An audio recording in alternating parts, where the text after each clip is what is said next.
to South Asia Today, a show that provides you glimpses of South Asia. I'm your host Pratiksha Mishra.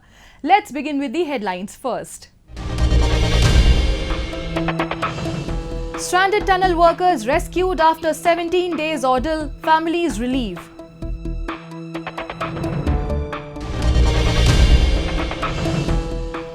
Sri Lanka attempts to build climate change resilience while navigating its financial crisis.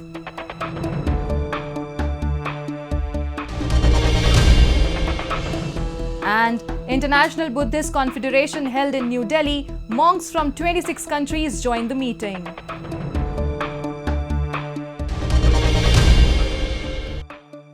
Let's begin the show. The heroic rescue operation that freed 41 stranded labourers in Uttarakhand, a state in northern India, comes to the end. Since November 12, 41 labourers had been stranded inside Uttarkashi's Silkyara tunnel. Nationwide recognition was bestowed upon rescuers for their significant contribution to the successful operation. The families of rescue tunnel workers were relieved and expressed their gratitude towards rescue team. Take a look.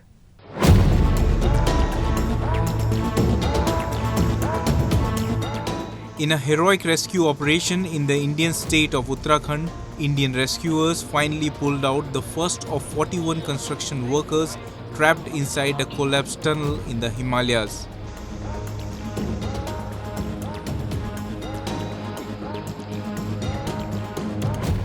After hours of drilling through the debris of rock, concrete and earth for days and nights, 41 miners were evacuated to safety, ending an ordeal that began on November 12 when the tunnel caved in. Pushkar Singh Dhami, the Chief Minister of Uttarakhand, along with the Minister of State of Road Transport and Highways, retired General V.K. Singh, joyously embraced the rescued miners as they rose to sight at the mouth of the tunnel.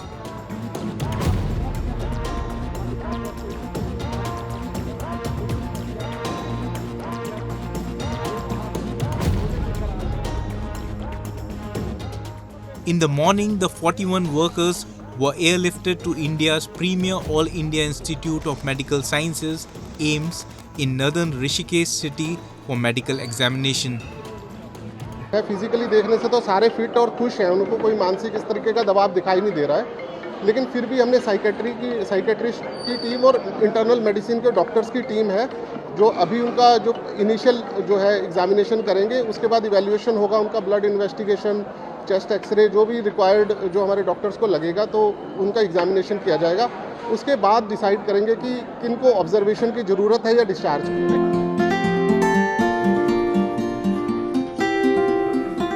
Families of rescued Indian tunnel workers were relieved and expressed their gratitude towards rescue officials as their loved ones beat all odds and returned after spending a harrowing 17 days in a tunnel. The family members and relatives took a sigh of relief and were overwhelmed with the news of their dear ones being evacuated to safety. बहुत खुश, धन्यवाद, बहुत खुश हैं हम लोग. हमारे लिए वही भगवान खड़ा हो गया, भगवान हमारे लिए बहुत अच्छा करें लोग. वहाँ से फ़ोन आया कि आदमी निकल चुका है, बस निकल चुके हैं. मेरा पति तुरंत फ़ोन लगाया, बस यहाँ गोला पटाखा दगने लगा. दिवाली मनाने खुशी सबको एकजुटा.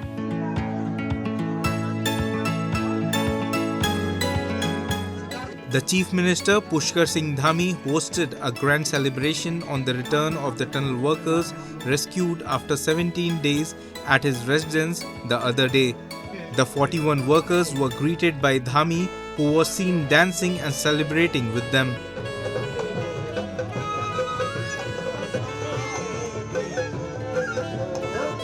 Dhami gave workers relief checks worth 1 lakh rupees each. वो सारे के सारे जैसे ही पाइप दिखा क्रॉलिंग करके अब दौड़ते हुए और बिल्कुल खुश हमारे बीच में पहुंचे. और ऐसा लगा कि आज ही इगास है, आज ही दिवाली है, आज ही जो है हमारे गोवर्धन पूजा है, आज ही हमारी छठ पूजा है, आज ही हमारा कार्तिक पूर्णिमा है, आज ही हमारा गुरु पर्व है. सारे पर्व जो है कल भगवान की कृपा से सामने आए. The rescue operation was hindered by a series of snags but was completed after rescuers broke through the debris in the tunnel.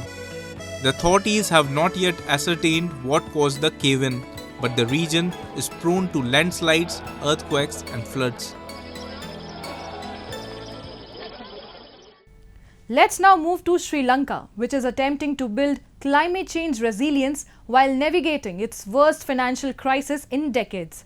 Sri Lanka's President Ranil Wickremesinghe has said that Colombo will focus on green financing tools, including debt for nature swaps, as it attempts to reach the net zero target. Wickremesinghe has also said that island nation needs $100 billion to become a net zero emitter by 2040. A report. Greenhouse gases increase global temperatures by trapping extra energy in the Earth's atmosphere. The United Nations had called for countries to advance their net zero goals in order to prevent the growing climate disaster. Net zero means no longer adding to the total amount of greenhouse gases in the atmosphere. The island nation, Sri Lanka, is also attempting to build climate change resilience while navigating its worst financial crisis in decades. Sri Lanka's President Ranil Wickremesinghe has said that Colombo will focus on green financing tools, including debt for nature swaps, as it attempts to reach the net zero target. Wickremesinghe has said that Sri Lanka needs $100 billion to become a net zero emitter by 2040. Green finances, we are into it, which includes debt for nature swaps. But we will also have to find a fair amount of investments if Sri Lanka is to achieve its targets, and we are trying to go in for net zero, if possible by 2040. If you can find the money, we require about $100 billion over this period. Some will come from investors who are interested in it, and I think we have an early start compared to others, and we'll be inviting foreign investments. Rest, let's hope our economy is picked up and we have sufficient money to put into it. President Wickremesinghe has announced plans for a new committee and an energy transition law.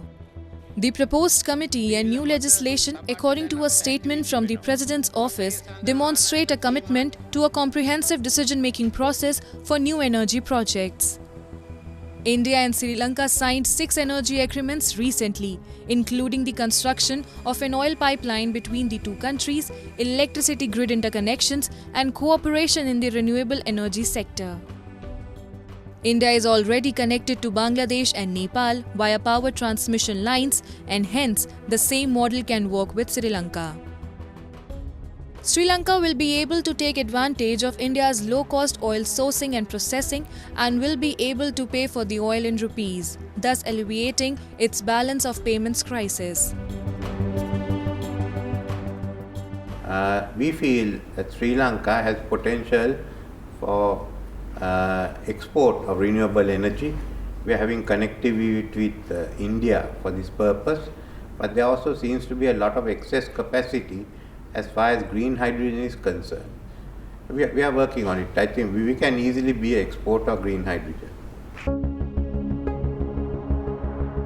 At the UN Climate Summit, which is being held in Dubai from 30th November to December 12th, Sri Lanka will present 2 regional proposals. The country hopes that these will center on connecting nations in the tropical belt to work together to combat climate change and promote the Indian Ocean as carbon sink.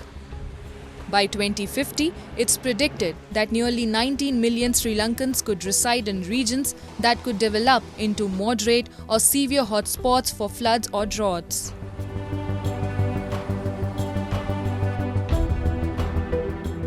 And now, we take a look at some happenings in Asia in our segment called Asia Watch.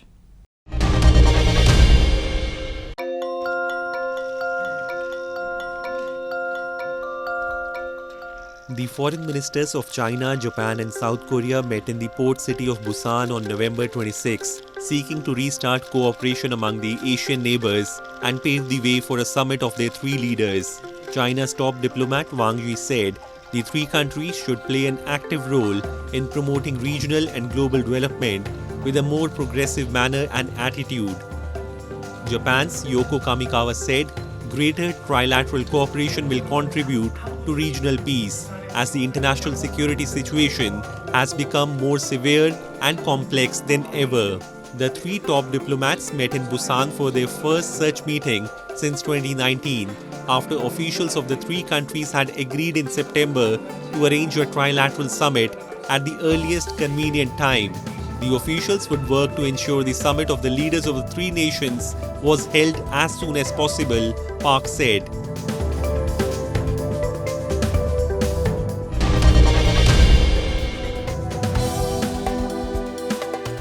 Indonesia's President Joko Widodo on November 9 inaugurated a 192 megawatt peak floating solar power plant on a reservoir in West Java province, the largest in Southeast Asia, as part of a drive to increase renewable energy sources and switch away from coal.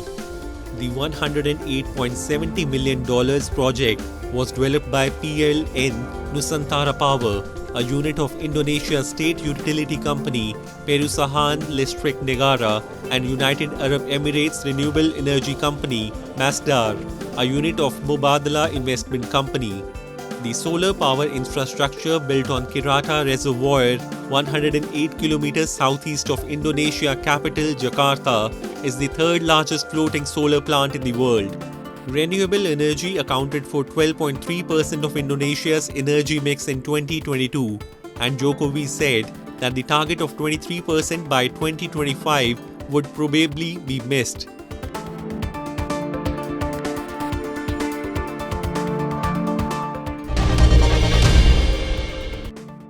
The residents of mountainous region in the illegally occupied Gilgit-Baltistan are gripped with fear of natural disasters, as the major glaciers in the region are melting away at a much faster rate than before.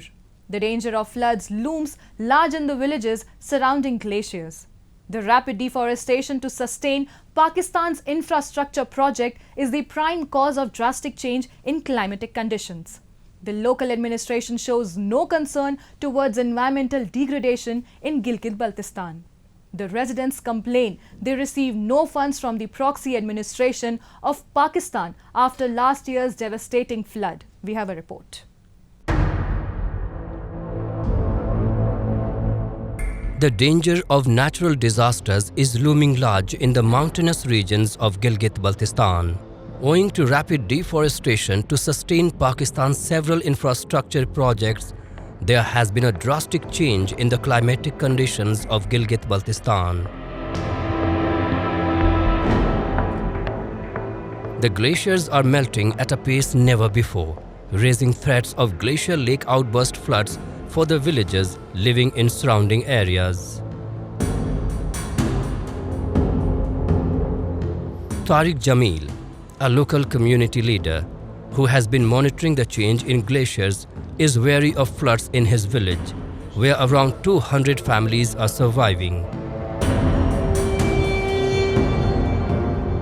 इसकी वजह से बनने वाली झील के वजह से हमने हसनाबाद गांव को गुज़श्ता 5 सालों में शदीद नुकसानात भी हुए और इस झील के बनने के बाद कम्युनिटी को शुरू के सालों में बहुत ज़्यादा दुश्वारियां थी, चूँकि मॉनिटरिंग का जो ज़िम्मेदारी थी शुरू के 1-2 साल में कम्युनिटी को दी गई थी कि चूँकि बाहर के लोगों को इतना इल्म भी नहीं था इस एरिया के बारे में, हम लोग वीकली कभी कभार डेली बेस पे भी आते थे झील को मॉनिटर करने के लिए।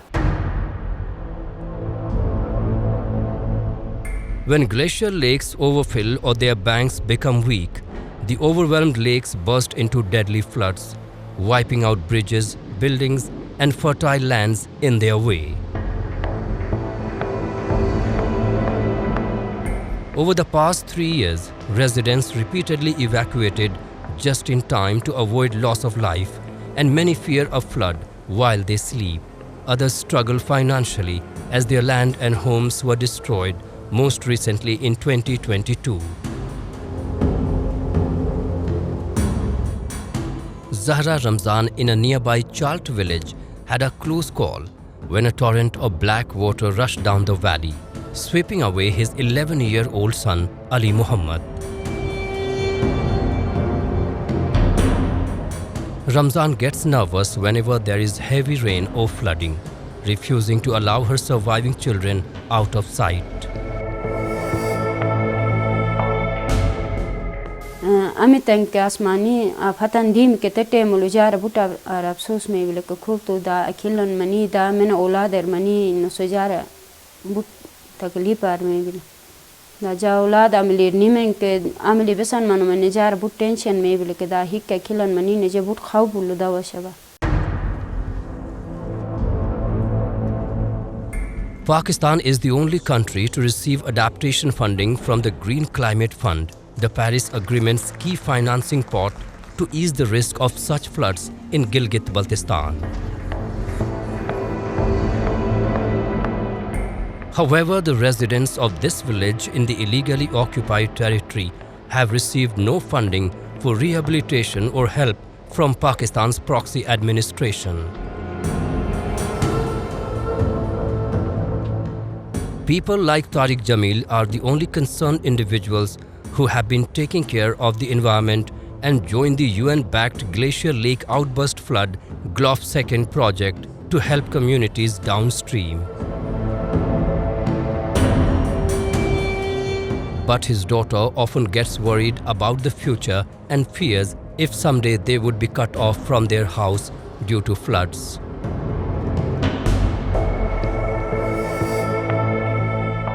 We had a great attachment at this house for 50 to 100 years. If the disaster cut off this house, that we will shift to another place, that we will become very sad.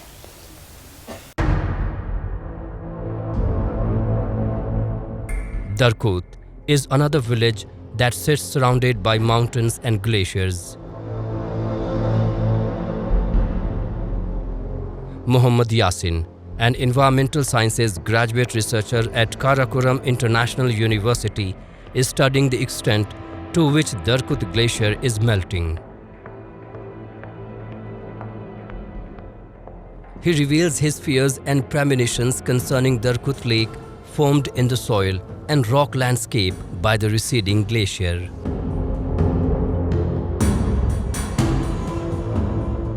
Future prediction ये है कि ये glacier जो है ना मज़ीद पीछे चले जाएगा और ये जो झील जिसे जो है ना दरकुत ग्लेशियर झील कहा जाता है, यह हर साल इसकी जो है विड्थ और इसकी जो है डेप्थ में इजाफा होता रहता है. थ्रेट ये है कि डाउन स्ट्रीम कम्युनिटीज़ के लिए ये झील जो है ना बढ़ने की वजह से गर्मियों के मौसम में जो है ये फटने का ख़तरा है, आउट ब्रस्ट होने का ख़तरा है और डाउन स्ट्रीम जो पॉपुलेशन है वो 2010 और 2078 की तरह इफेक्टेड हो सकते हैं. Drastic climate change and melting glaciers in recent times pose a great threat to the villages residing in the mountainous regions of Gilgit-Baltistan.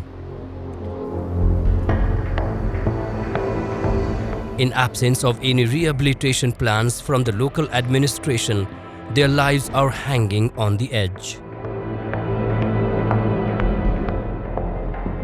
More glacial floods in these areas could wipe out their homes and livelihoods completely.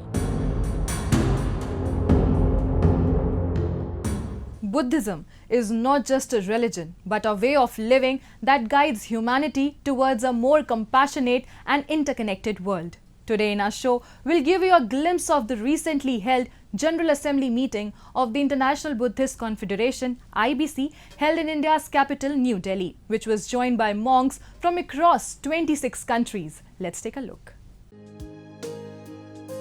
The diversity of India is its speciality, whether it be cultural, regional, linguistic or religious diversity. All these together make India stand out from the rest of the world, wherein religions play a pivotal role in guiding humanity towards a more compassionate, mindful and interconnected world. Buddhism is one such fastest growing religion in India, which is striving to guide mankind and the world with its noble thoughts and ideas to attain enlightenment in the face of contemporary challenges. Buddhism was founded by Siddhartha Gautam, also called Buddha, in India over 2500 years ago. Gautam Buddha was born in 623 BC in the Lumbini province of southern Nepal. In the search for the answers to his problems of suffering, Buddha dwelled in many places and eventually got enlightenment underneath the Bodhi tree in Gaya in India's Bihar state. In a bid to carry on Buddha's legacy, recently the International Buddhist Confederation (IBC), a global Buddhist platform, carried out its General Assembly meeting in New Delhi, which was joined by senior monks from across 26 countries. Buddhism is an Indian tradition, an Indian religion, an Indian philosophical tradition, we could say. The teachings that they have conveyed in America have all come from Lord Buddha, who came from India. Buddhism is one of the world's oldest religions with a rich history and tradition and has travelled to many countries so far, such as Myanmar, Mongolia, Vietnam, Cambodia, Thailand and China. As Buddhism travelled, it adopted the values and traditions of the countries within itself as well as its original essence, and which is why today we see sects like the Theravada, Mahayana, Hinayas and the Vajrayana. The IBC in a way amplifies Buddhism thoughts and their integrated perspectives to maintain peace and harmony by bringing both Buddhist and non-Buddhist organizations together. The world that we are living now, is very complex. There is a lot of violence. We live in very difficult times. But we have an advantage that the Buddha's teachings are universal. And so we need to take what is universal from the Buddha's teachings and bring this to different parts of the world and teach people. One of the principles of Buddhism is non-violence. Buddhists believe that the universe is governed by natural laws, and the only way to attain nirvana or enlightenment is kindness, generosity, and forgiveness. Though Buddha's principle of non-violence always remains the core part of the goal of Buddhism. I see Buddhism connecting me with my country, which is, I'm German, but I live in the UK at the moment. I see it connecting me that a philosophy that originated in India has changed my life as a German, means that Buddhism is something that can apply and improve the quality of life and the life of every human being on earth. Buddhism has so much to teach us. We have the concept of wisdom and compassion as the two legs on which Buddhism stands. The two-day IBC event brought together patriarchs of Buddhist sanghs, senior monks and the Dhamma practitioners from across the world who have been associated with IBC since its founding days. The event was aimed at electing offices bearers of the world body for the next 3 years. The General Assembly is a very important body. As you know, the International Buddhist Confederation is an international organization. So we have representatives from different countries, about 39 countries, 300 organizations, in order to enable them to have a participatory role and a sense of belonging to IBC, which is our core objective and aim, to bring the entire world, the Buddhist community together. We have formed this General Assembly. The teachings of Buddhism not only inspire one to follow the path of righteousness, but also give a huge perspective on life and make living easier through its eightfold practices, including right intention, right livelihood, and right effort to attain nirvana, which is enlightenment. Time for me to wrap up today's episode. We'll be back next week at the same time. This is Pratiksha Mishra signing off on behalf of the entire production team of South Asia Today. Goodbye and take care.